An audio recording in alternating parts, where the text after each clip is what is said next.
Welcome back. Cyber protection for critical infrastructure is one of the leading topics right now in cybersecurity circles in the federal government. Christine Halvorsen is Public Sector Chief Technology Officer at Okta. At the Billington Cybersecurity Summit recently, she says critical infrastructure can mean different things to different people.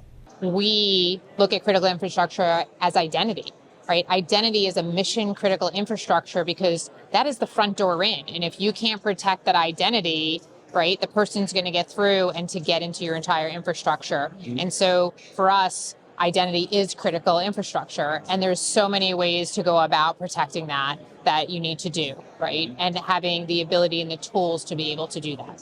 What I think is interesting about that term is 5-10 years ago, if you said critical infrastructure, people would think about electric companies and that kind of thing. And it's taken on a completely new meaning, that term, in today's cyber environment, hasn't it? Yeah, it absolutely has. So when I was with the FBI and I was in the New York field office, and we're talking, right, 97, I was there during, 9/11 and all that, but I was the InfraGard coordinator. And at that time, InfraGard was really just about those critical infrastructures. And in time, we've even seen the InfraGard programs grow to include more types of critical infrastructures.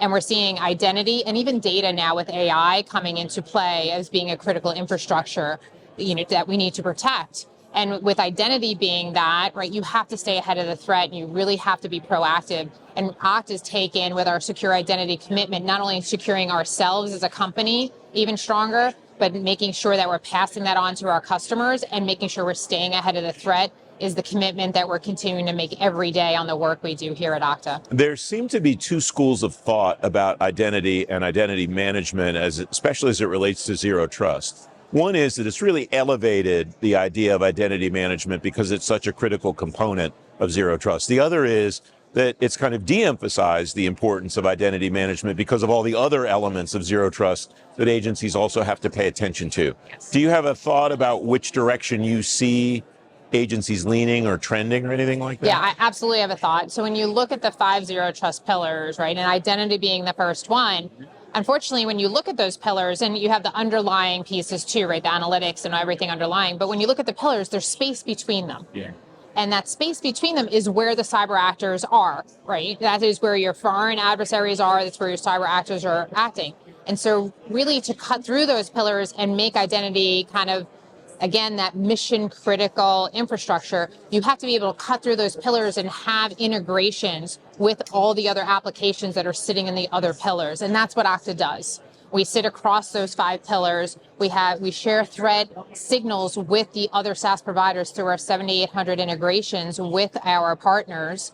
And we share the signals where we can do things across all those pillars to protect an organization. So for example, we have our identity threat protection, where shared signals would come in from just say a Zscaler or a CrowdStrike, and that would allow us to potentially do a universal logout, where if you were just looking at those separately, they may not rise to the level of a full threat. One may be a low risk and one may be a medium risk, and you send it to the SOC and they look at them separately and they said, it's really not a risk. But looking at them together, they could be a high risk. And that's what you're able to use Okta for, is to pull all the shared threats across, risk signals across all the pillars together, and then categorize it and say, wait a minute, now this is a high risk across those. Maybe we need to do something here, whether it's universal logout, whether it's making the identity re-authenticate, whatever you choose to do and actions you take on that, that is where Okta's sitting across it. So we are kind of cutting through those pillars to make sure that risk is gone. Are you seeing agencies getting better at assembling all of those puzzle pieces to determine where things should fall in a risk management framework? Yeah, I think it's maturity, right? It's the different maturity levels, and you have to know as an agency where you are in the maturity model. And what we see is everybody started with MFA and SSO, and now they have to go beyond that, right? They have to go beyond that for an Okta Universal Directory, right? The ITP I spoke about, fine-grained authorization, privileged access management. So as you mature your program, you need to start putting these things in place. And that's what we're starting to see, where these programs, where before identity, as you mentioned earlier, was just part of a cybersecurity program, is now becoming its own specialization, where people can actually specialize and start maturing the programs to the levels to give that complete lifecycle management and continuous monitoring that's needed around those identities. We have about 30 seconds left. What do you see as a way to measure success for an agency to know we're on the right track, or where we maybe need to rethink, go in a different direction? Yeah, I think it's understanding the risks that your agency is facing and the applications that are the most important that you need to secure, and making sure you're looking at identities in a hub and spoke model, right, in an agency. So being in the FBI where I was, the hub and spoke model is perfect, which is what Okta's core architecture is built on out of the box, where you have a hub where the identities are managed, but then I can get my spoke if I need to do something operationally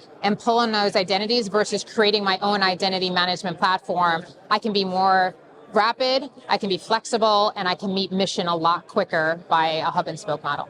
You can read more about protecting critical infrastructure on today's show page at fedgovtoday.com.